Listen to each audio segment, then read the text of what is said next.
Hi there, Zam here from NerdTube. These are my thoughts and spoilers of the Tulsa King Season 3, Episode 10, Jesus Lizard. So I have to say straight off the bat that not everything gets resolved this season. So some of it will obviously be left for next season, which is good. Because you want stuff to go into next season, you want to continue certain storylines and all of that. You don't need everything to be done just so you can, make new storylines for the following season, which they will obviously do. We will have maybe more villains and certain circumstances and maybe a new way for Dwight to make money next season. But that's next season. Let's talk about this particular season. And this season ended with Joanne being kidnapped and now her rescue. So once Dwight does find out that Joanne's kidnapped, and he realizes very quickly, because Joanne's not in her room, her bed has not been unmade, it's still made, so that means she never slept in it. She hasn't come back from work. She's checking the distillery. Nobody can find her there. He very quickly realizes something's wrong, and then finally Dunmire gives the call, saying that, yeah, I've got her. And now it's all about getting her back. And that's what pretty much this episode was about. Setting up the plans, getting some troops together and all of that. My issue with this episode is pretty much Cole Dunmire, because I don't know what to necessarily make of him. I mean, he's a guy who's kind of got a conscience, but at the same time, he's done some fucked up things during the course of this episode, this series, which makes you wonder why all of a sudden his conscience grew when it came to the kidnapping of Dwight's sister. I mean, he did try to kill Dwight earlier on. He tried to kill Mitch earlier on, but maybe his hots for the fucking absolutely gorgeous Carter may have changed his mind. It's amazing what a woman can do. Regardless, once he finds out that Joanne has been kidnapped and he does try to talk to her and all of that, his conscience does come into play. He goes to visit Carter at the higher planes, and then from there he ends up meeting Dwight, who has to really restrain himself from killing him, as well as everybody else in the room, by the way. Everybody wanted to kill Cole, but regardless, he managed to get all the information he could out of Cole without hurting him, because Cole did give himself up voluntarily. And now Cole and Carter might have something. Cole will probably be back next season. What's he going to offer? Is he going to take over the Dunmire Empire, whatever's left of it? And I do say whatever's left of it, because once Dwight gets his information of Cole and then goes to extract Joanne from from Dunmire's home, they blow the living shit out of it. Once again, Dunmire himself wasn't necessarily prepared for what was to come, because the military warfare tactics and all of that was definitely used by Dwight's guys. They were lobbing in grenades and stuff like that, blowing the shit out of the front yard and all of that.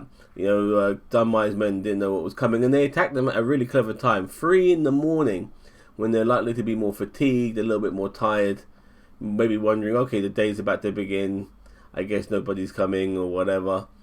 And that's when they attacked them. And by that particular time, Dunmire had no idea what hit him. Most of his men were killed, and when Dunmire did try to escape, Dwight ended up catching him. And I'm going to tell you what happens to Dunmire in a second, but Joanne does get rescued.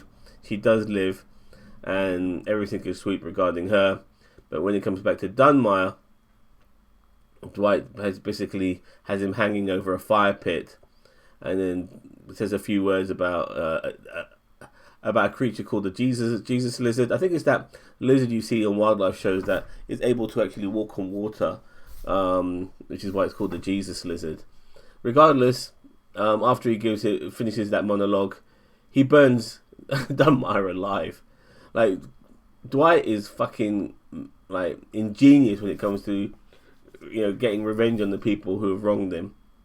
And also you can see why he's also called the General as well, because when it came to actual warfare, general warfare, he knew how to apply it, and he overwhelmed Dunmire before Dunmire had a chance to really retaliate.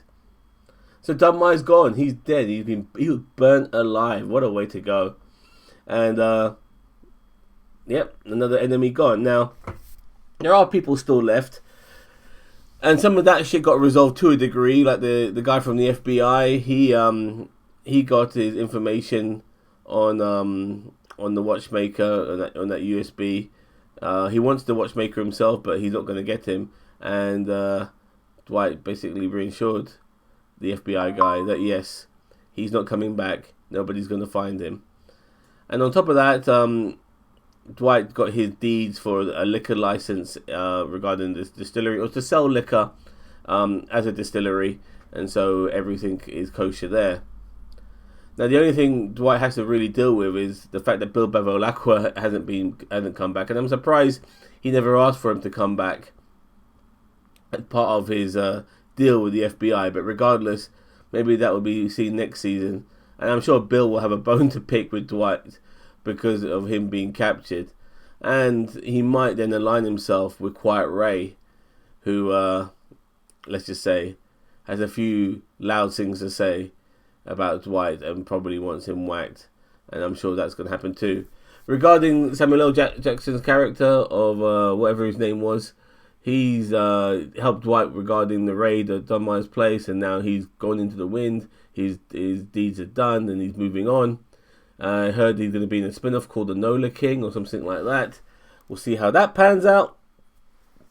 But it really was nice having an episode end without Dwight, being taken in by custody, because the last 2 seasons he was arrested and then the FBI took him in and stuff like that. This time round he was able to celebrate with all his peeps and troops, and that was the end of the episode. And you know what? It could have been a really good series finale, but no, we are going to get a season 4, and I can't wait for that. Anything else that happened in this episode regarding subplots and stuff was pretty much Fresher. Fresher obviously is running for governor, and he's got Margaret on his side. Margaret wants to be more than just his mole or just his hanger-on. She really wants to be involved in policy decisions. She also wants her half of the ranch back, which Fresher owns. And Fresher is offering her all of these things if he becomes governor, which is very likely to happen because with the assassination attempt on, well, I wouldn't say it was in his life, but with the explosion that happened a couple of episodes ago whilst he was there, it made people, feel for him. That, he must be coming up with something really good. He must have some really good policies. He must be working for the people because the government or them or whoever are trying to kill him. I mean, people are going to make up their own conspiracies regarding that. But because he survived that ordeal, he's now way ahead in the polls, and he's very likely, to be governor. And Margaret is also trying to tell Dwight that, listen, you want somebody on the inside. You might not like me being with Fresher, but you really need somebody on the inside. If you want to really use Fresher and you want to be able to take advantage of him being governor, then let me work with him. And really that was the only significant thing that happened regarding the subplots. And Fresher hasn't been announced as governor yet, but I think we'll start next season with him being the governor. Things that made me I found interesting was Grace. She joined the raid at Dunmire's place. She was even asking Samuel L. Jackson's character for some advice, and he really couldn't give her advice because the guy is a solo killer. He doesn't go with a gang or a bunch of troops who raid people's houses and blow the shit out of the place. He goes in stealthily on his own and takes out 1 or 2 people. So this was a new experience for him, but he was looking forward to it. He did say that to Grace. So yeah, so that was the only. So Grace never necessarily got the advice that she needed, but still, she did manage to take down 1 or 2 guys when they did raid the place as well. So that was pretty cool. None of Dwight's troops got killed. They all survived. It would have been interesting if somebody copped it. I mean, maybe that's a trope that somebody has to die, and maybe they're going against that trope. But at the same time, they were raiding somebody's home, and regardless of overwhelming them, you would have thought that maybe 1 person might have copped it. But no, that wasn't the case. But yeah, they all lived happily ever after, and we'll see what season 4 brings. Obviously, as I said earlier, Quiet Ray and possibly Bill are going to be 2 people, and maybe even Fresher to a degree. Will be people that maybe Dwight will have to look out for next season. So bring it on. I can't wait for season 4. But season 3 ended with a short episode, and I don't like short episode finales. I like my finales to be nice and long. I really do. I want them to offer me something. I want some depth. I want some juiciness. Like, okay, this is the final episode of the season. Give us a nice banquet of an episode. Something really fat and lengthy. And okay, here you go. You deserve this. You stick with us for 10 episodes. You deserve something which is like maybe 50 minutes long, not 37 minutes, including the credits. Please. All right. Let me know what you think. I'm going to give this episode a 8 out of 10. I did enjoy it. A good season finale. Once again, not everything was wrapped up, but not everything should be wrapped up. And I look forward to seeing what next season brings. I mean, even characters like Vincent and stuff like that, he's in Tulsa. Remember? When Samuel and Dwight took out those guys, he was the one left standing in Tulsa. There's so many things that need to be tied up. And I hope they haven't been forgotten. But let's hope they get resolved next season. Alright, don't forget to like, share, subscribe to NerdTube, the greatest social media channel you never heard of. Take care, bye-bye.